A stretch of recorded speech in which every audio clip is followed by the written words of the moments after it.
आप सभी पंडाल में बैठे बहनें, भाई, काका बाबा, बेटे बेटियां, आप सब यहाँ पर इस कार्यक्रम में हमारे युवा साथी के आह्वान पर आप यहाँ पधारे।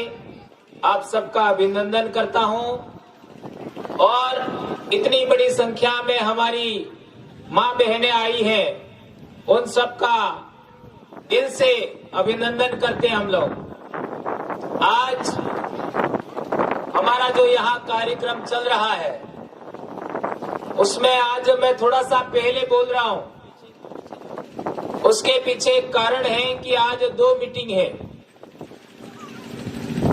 पहले एक जमाना था, जमाना तो नहीं कह सकते, कुछ साल पहले अपने राजस्थान में कोई कार्यक्रम होता था तो गुजरात में कार्यक्रम नहीं होता था, मध्य प्रदेश में नहीं होता था, एक ही होता था।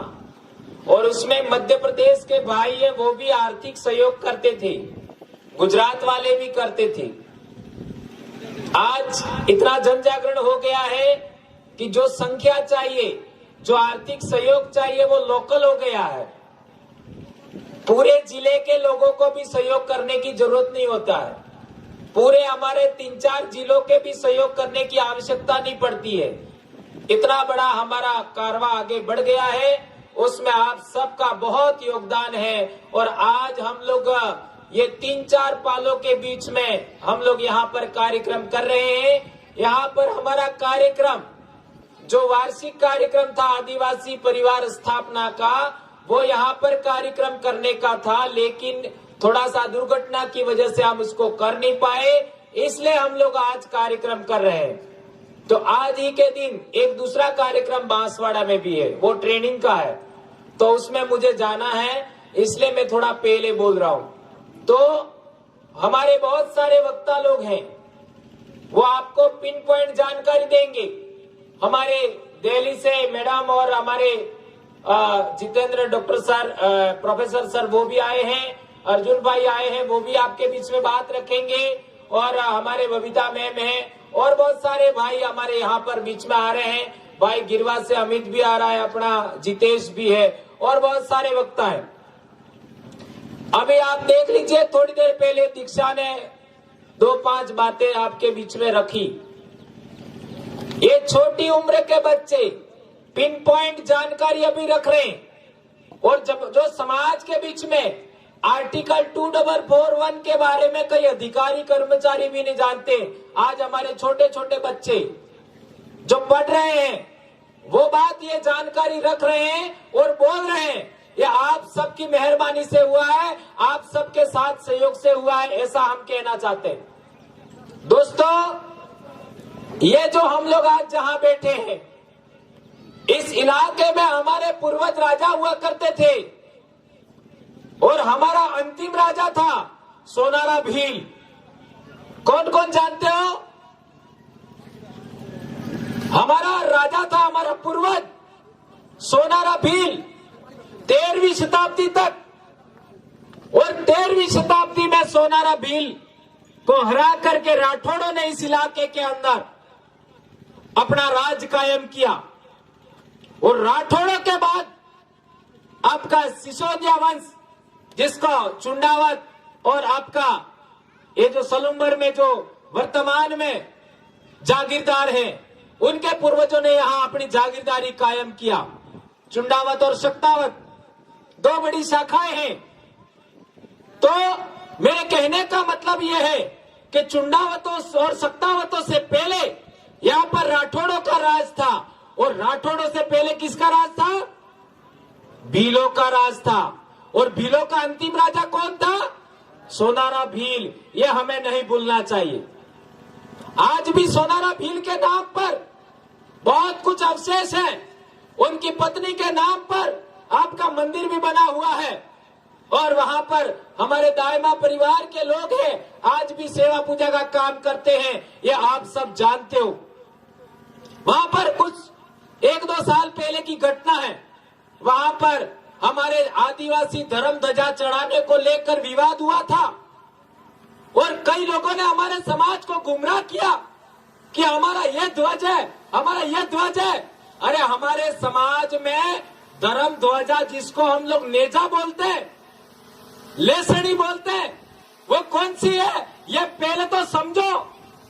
पूरे आदिवासी बेल्ट में आपका मारवाड़ से लगा करके, आपका अजमेर से लगा करके, आपका बॉम्बे तक चले जाओ, गुजरात से लगा करके ये गोंड आदिवासियों के इलाके तक चले जाओ, आदिवासियों का धर्म ध्वजा, आपका नेजा, आपका लेसड़ी एक जैसी है, एक जैसी लेसड़ी।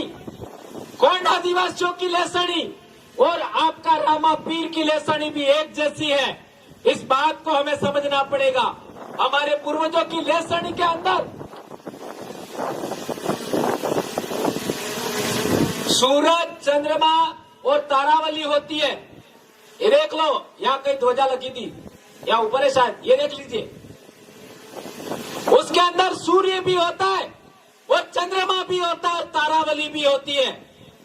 और ये दो प्रकार का होता है, एक सफेद नेजा होता है वो पुरुष का प्रतीक है, और लाल नेजा है वो महिला का प्रतीक होता है। यह आदिवासियों की धर्म ध्वजा है। और एक महत्वपूर्ण बात, हमारे जहां पर भी कुआं खोदते हैं तो नया पानी आता है तो सबसे पहले हमारी कौन सा धर्म ध्वजा लगाते हैं? हरे रंग की लगाते हैं, इसके अलावा दूसरी नहीं लगाते। और ये क्यों है, ये बात हमें समझना पड़ेगा। इसलिए हम लोग कहते हैं कि आदिवासियों की 3 धर्म ध्वजा है, एक सफेद, एक लाल और एक हरी। इसके अलावा कोई धर्म ध्वजा हमारी नहीं है। इनको हमारे घरों पर नहीं फहराना है। इन 3 धर्म ध्वजा के अलावा हमारे घर पर कोई दूसरी धर्म ध्वजा नहीं फहरा सकता। और यह भी धर्म ध्वजा संत महाजी महाराज, संत गोविंद गुरु और आपका संत सुरमाल महाराज का जो विधान है उसके अनुसार हमारी धर्म ध्वजा मोवटी में लगती है। जो हमारा दरवाजा होता है ना, इसके पास मोवटी में लगती है, इसके अलावा कहीं नहीं लगती। और आज कई गांडू फांडू लोग अपने घरों पर पार्टियों का नेजा लगाते हैं। अरे तुम्हारे बाप क्या लगाते थे? कुछ तो अकल रखो। तुम तुम्हारे माँ बाप के बच्चे हो कि नहीं हो, यह समझो पहले। यदि तुम तुम्हारे माँ बाप के बच्चे हो तो तुम तुम्हारे घर पर तुम्हारे नेजा कौन सा लगाते, धर्म ध्वजा कौन सा लगाते? जो हमारे बाप दादाओं का है वही लगाते। इसलिए इस बात को समझिए। और हम कहना चाहते हैं, आप लोग भी पालवी हो, मैं भी पालवी हूं, और पालवी लोग किसी के गुलाम नहीं हो सकते। आप लोग किसी समाज का गुलाम नहीं हो सकते। हमें आजाद सोच रखनी है। हमारे बाप दादा किसी के गुलाम नहीं थे। हम राजाओं की संतान है। हमारे बाप दादा राजा थे, महाराजा थे, रानियां थी, उनकी औलाद है हम लोग। और आज लोग तुम लोग संगठनों के गुलाम हो रहे हो, पार्टियों के गुलाम हो रहे हो, धर्म के गुलाम हो रहे हो। सभी के सभी धर्म बाहर के हैं। हमारा कोई धर्म है तो आदिवासी धर्म है। यह धर्म ध्वजा किसी दूसरे समाज के घर पे होती है क्या? या देख लो, दूसरे समाज के लोग हैं, ये धर्म ध्वजा उसके घर पर कभी नहीं लगाते हैं। ये बात हमें समझना पड़ेगा। ये हमारे धर्म की निशानी है, आदिवासी धर्म की निशानी है। ये बात हमें समझना पड़ेगा। देश आजाद हुआ, इसके बाद 1950 में संविधान बना। उस जमाने के लोग भी हमारे बीच में होंगे। मेरा ताऊजी, मेरा बाबा 1932 का जन्म है, अभी भी जिंदा है। आपके बीच में भी बहुत सारे बुजुर्ग बैठे हैं, वो देश आजाद होने से पहले का इनका जन्म है। मैं आप लोगों से सवाल करना चाहता हूं, सभी संगठन के आदिवासियों से सवाल करता हूं, सभी पार्टी के आदिवासियों से सवाल करता हूं, सभी धर्म मानने वाले आदिवासियों से सवाल करता हूं। मेरे सवाल का जवाब दीजिए कि 1950 में आदिवासी के पास जितनी जमीन थी, क्या आज उतनी जमीन है कि नहीं है? नहीं है। तो जमीन तो अजर अमर है, आसमान में उड़ गई क्या है? कहां गई?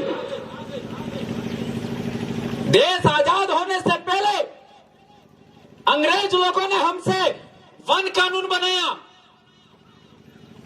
वन विभाग बनाया और आदिवासियों से जंगल छीन लिए। हजारों साल से आदिवासियों का विरासत, आदिवासियों का अधिकार, जंगल का विशेषाधिकार था आदिवासियों के पास, और अंग्रेज लोगों ने वन विभाग बना करके, वन का भूमि बना करके हमारे से जंगल का अधिकार छीन लिया। हमारा आधा पेट जंगल से भरता था। आज हम लोग कमजोर हुए, उसके पीछे सबसे बड़ा कारण है जंगल का कानून, और जंगल की वजह से हमारे को पौष्टिक भोजन नहीं मिलता है। ये अंग्रेजों ने हमसे जंगल का कानून बना करके जंगल छीना था, वो कानून आज भी जिंदा है, चल रहा है। इस पर एक भी नेता नहीं बोलता, इस पर एक भी धर्म वाला नहीं बोलता, इस पर एक भी संगठनकर्ता नहीं बोलता। आप लोगों को इस पर बोलना होगा।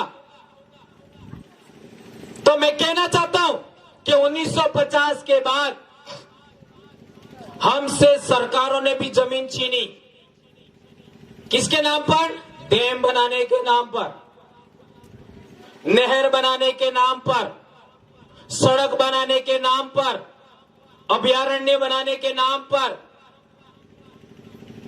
टाइगर प्रोजेक्ट के नाम पर, शहर बसाने के नाम पर, पेरीफेरिया एरिया के नाम पर, उद्योग धंधे लगाने के नाम पर, न जाने किस किस के नाम पर सरकारों ने भी देश के विकास के नाम पर जमीन छीनी।